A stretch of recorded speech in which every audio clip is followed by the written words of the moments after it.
8 ቢሊዮን ዓለምን ፈጥሮ እንዴት እንደሚመግብ የመግቦት ጉዳይ ለቅዱስ ሚካኤል አሳይቶታል።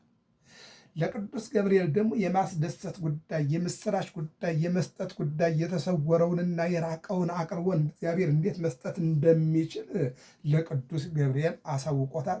መጋቤ ትስብእት አብሳሪ ትስብእት መጋቤ ሐዲስ እንዲባል ያደረገው ይሄ ነው። ስለ መውለድ ባልና ሚስት በአንድ ላይ ሆነው ከወንድ ዘር ወደ እናት ማህፀን አወርዶ በእናት ማህፀን ደምን ቀላቅሎ በእናት ማህፀን ሕፃኑ ተጸንሶ አድጎ ሲወለድ ምስጢረ ስነ ተዋልዶን ያሳየው ለቅዱስ ሩፋኤል ነው። ፈታሄ ማህፀን ተብሎ ማለት እነዚህ ሶስቱ ምን ይባላሉ ማለት ነው? የምስጢር መላእክት ይባላል። ይህ ብቻ አይደለም።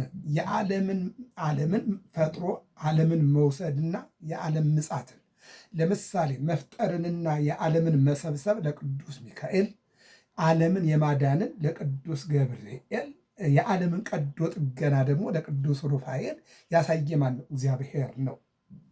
ወደ ሐዋርያት እንምጣ። የምስጢር ሐዋርያት ይባላሉ። ማናቸው? ዮሐንስ ወንጌላዊ፣ ያዕቆብ፣ ቅዱስ ጴጥሮስ ናቸው።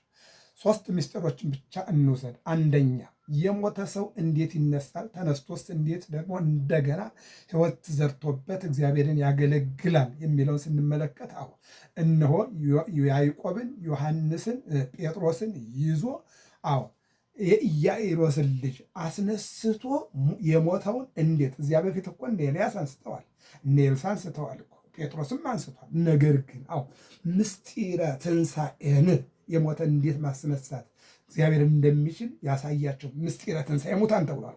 ከ7ቱ ምስጢራት አንዱ ምስጢረ ትንሣኤ ሙታን ነው። ይህንን ለማን ያሳያቸው? ለሶስቱ፣ ለጴጥሮስ፣ ለያዕቆብ፣ ለዮሐንስ።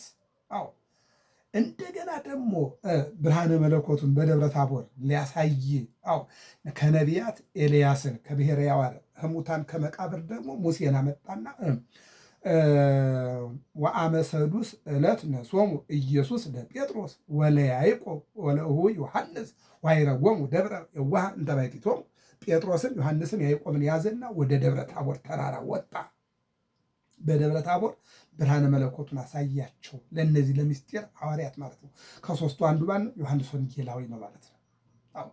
በሌላ መልኩ ደግሞ በማቴዎስ ወንጌል ምዕራፍ 26 በዮሐንስ ወንጌል ምዕራፍ 17 ላይ ስንመለከት ደግሞ የጸሎት ምስጢር ለሐዋርያት ተሳይቷቸዋል። ያሳያቸው ማንን ነው? የማቴዎስ ወንጌል ምዕራፍ 26 ቁጥር 31 ጀምሮ አንቡት።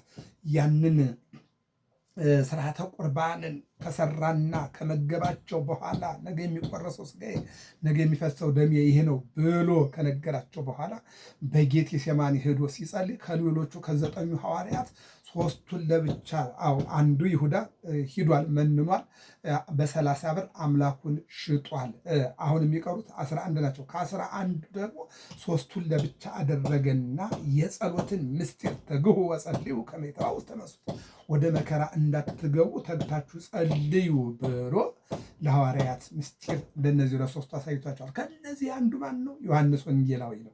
ዮሐንስ ወንጌላዊ ዘሰበከ ዮሐንስ ይለዋል። የሚገርመኝ ነገር ዘዜነወ ማቴዎስ፣ ዘዜነወ ሉቃስ፣ ዘዜነወ ማርቆስ የተናገረ ዜናው ማለት ተናገረ ማለት ነው። ዜናው ተናገረ። ዘሰበከ ግን ማን ነው? ዮሐንስ ወንጌላዊ ነው ማለት ነው። ይህን ይናገራል ማለት ነው። እና ሲቀጥል ዮሐንስ ወንጌላዊ የምናውቀው እንደው ከድጓው ላይ እንውሰድና 1-2 ነገሮችን ተናግረን እንጨርሳለን። በዚህ በጥር 4 ድጓ ላይ ቅዱስ ያሬድ ስለ ዮሐንስ ወንጌላዊ ሲጽፍለት እንደዚህ ይለናል። ምን አለ? ዝንቱ እቱ ቀዳማዊ፣ የቀደመው ይሄ ነው፣ ዘሰማይነ ወዘርኢነ ወዘጠየቅነ